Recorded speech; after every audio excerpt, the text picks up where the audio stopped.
नमस्कार दोस्तों, प्यारे बच्चों, स्वागत है आप सभी लोगों का। आज हम लोग पढ़ेंगे संस्कृत में पुरुष वचन और लिंग के विषय में। लिंग जिसे आप इंग्लिश में जेंडर बोलते हो। तो संस्कृत में 3 पुरुष होते हैं, 3 वचन और 3 ही लिंग होते हैं। ये वीडियो मैंने इस उद्देश्य को लेकर बनाई है कि जब आप लोग आगे शब्द रूप और धातु रूप पढ़ेंगे या पढ़ चुके हैं तो उन्हें पढ़ने और समझने में आप लोगों को बहुत ही आसानी हो। इसलिए बात कर लेते हैं पुरुष वचन और लिंग की। तो सर्वप्रथम शुरुआत करते हैं पुरुष किसे कहते हैं।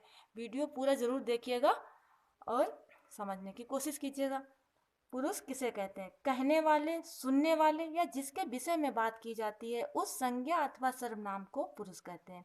कहा गया है कि कहने वाले, जो बोल रहा है, जो सुन रहा हो या जिसके विषय में बात की जा रही हो उस संज्ञा अथवा सर्वनाम शब्द को क्या कहते हैं? पुरुष कहते हैं। संज्ञा संज्ञा किसे कहते हैं? किसी व्यक्ति, वस्तु या स्थान के नाम को संज्ञा कहते हैं। अब सर्वनाम जैसे साहतोते, तुम, युवाम, यूयम, अहम, आवाम, वयम, जैसे हिंदी में वह, उसका, तुम, तुम्हारा, मैं, मेरा आदि। तो ये सब किसके उदाहरण है? पुरुष। ठीक है। तो कहने वाले, सुनने वाले या जिसके विषय में बात की जाती है उस संज्ञा अथवा सर्वनाम को पुरुष कहते हैं। प्रत्येक लकार में 3 पुरुष और 3 वचन होते हैं। संस्कृत में लकार यानी कि जिन्हें आप हिंदी में कहते हो काल और इंग्लिश में जिसे आप बोलते हो टेंस, उसमें 3 पुरुष और 3 वचन होते हैं। ठीक है। अब बात करेंगे सबसे पहले हम लोग प्रथम पुरुष की, कि प्रथम पुरुष जिसे इंग्लिश में आप लोग बोलेंगे फर्स्ट पर्सन, जिसके विषय में बात की जाए वह प्रथम पुरुष कहलाता है। इसे अन्य पुरुष के नाम से भी जाना जाता है, यानी कि जिसके विषय में बात की जा रही। मान लीजिए कि 2 लोग बात कर रहे हैं आपस में और कोई बालक जा रहा है, तो आप उसका नाम जानते हैं कि उसका नाम राम है, फिर भी आपने कहा कि वह जाता है, तो आप क्या कहोगे? सह गच्छति। अब अगर उसका नाम लेके कहोगे तो कहोगे रामः गच्छति। अब राम जो है वो किस में आएगा? संज्ञा है। राम जो है वो संज्ञा है और वह जाता है वो सर्वनाम रूप है। तो वही बात इसमें कही गई है कि संज्ञा अथवा सर्वनाम को, ठीक, कोई कहने वाला हो, सुनने वाला हो या जिसके विषय में बात की जाती हो वो क्या कहलाता है? पुरुष कहलाता है। तो प्रथम पुरुष में वो आएगा जिसके विषय में बात की जाती है और इसी को अन्य पुरुष भी कहते हैं। जैसे सह, तौ, ते। सह मतलब वह और तौ मतलब वे दोनों, ते अर्थात वे सब। अब प्रथम पुरुष में एक बात और कही गई है, प्रथम पुरुष का प्रयोग संज्ञा एवं सर्वनाम पदों के साथ होता है, जैसा मैंने अभी आपको उदाहरण में बताया था।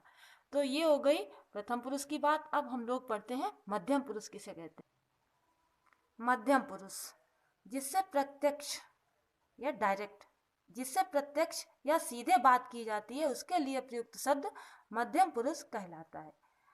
जिसके लिए तुम, युवाम, यूयम, तुम, युवाम मतलब तुम दोनों, यूयम अर्थात तुम सब। जैसे यदि आप किसी से बात कर रहे हो तो पूछोगे तुम किम करोसी, तुम क्या करते हो, है ना। ऐसे युवाम दो द्विवचन के लिए हो गया, यूयम बहुवचन के लिए हो गया। तो ये किस में आएंगे? तुम, तुम्हारे, तुम सब, ये सब आएंगे मध्यम पुरुष में। अब हम लोग पढ़ेंगे उत्तम पुरुष को। जो शब्द कहने वाले के लिए प्रयुक्त किए जाते हैं उन्हें उत्तम पुरुष कहते हैं। यानी कि जो बोल रहा है, जो अपने विषय में बात कर रहा है, जो, तो उसके लिए जो शब्द प्रयोग किए जाएंगे वो किस में आएंगे? उत्तम पुरुष में। जैसे अहम, मैं, आवाम, हम दोनों, वयम, हम सब, ये उत्तम पुरुष में आते हैं। जैसे अहम गच्छामि, मैं जाता हूँ, अहम वदामि, मैं बोलता हूँ। तो इस तरह के जो सर्वनाम शब्द हैं वो किस में आएंगे? उत्तम पुरुष में। अब एक तरीका है, इन्हें आप लोग कैसे याद रख सकते हैं।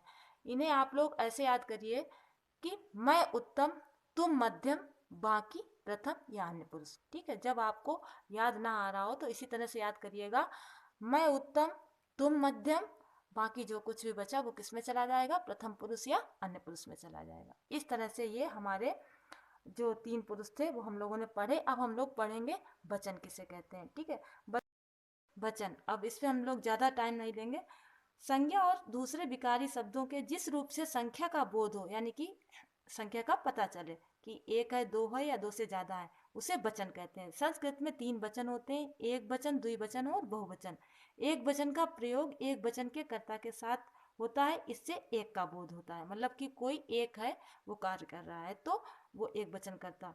द्विवचन का प्रयोग द्विवचन के कर्ता के लिए होता है और जिसे 2 का बोध होता है, यानी कि कोई 2 लोग हैं बहुवचन का प्रयोग बहुवचन के कर्ता के साथ होता है और इससे दो से अधिक का बोध होता है। तो ये किस में आएगा? जब दो से अधिक व्यक्ति हो तो वो आ जाएगा बहुवचन में।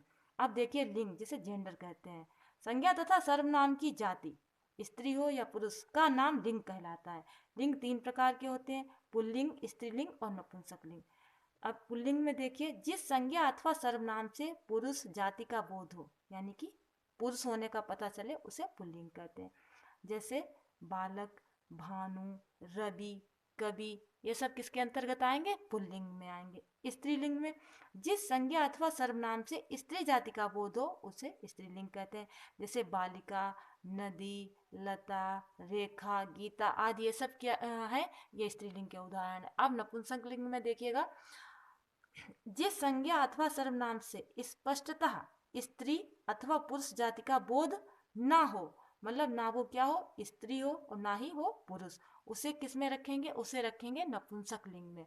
जैसे फलम, पुस्तकम, पत्रम, ये सब किसके उदाहरण है? ये सब हैं नपुंसकलिंग के। तो आज हम लोगों ने पढ़ा कि संस्कृत में 3 पुरुष, 3 वचन और 3 लिंग होते हैं। आशा करती हूँ कि ये वीडियो आपके ज़रूर काम आएगी। तो वीडियो यदि आपको पसंद आई हो तो लाइक शेयर ज़रूर कीजिएगा और फिर मिलते हैं हम लोग अगली वीडियो में। तब तक के लिए बहुत बहुत धन्यवाद।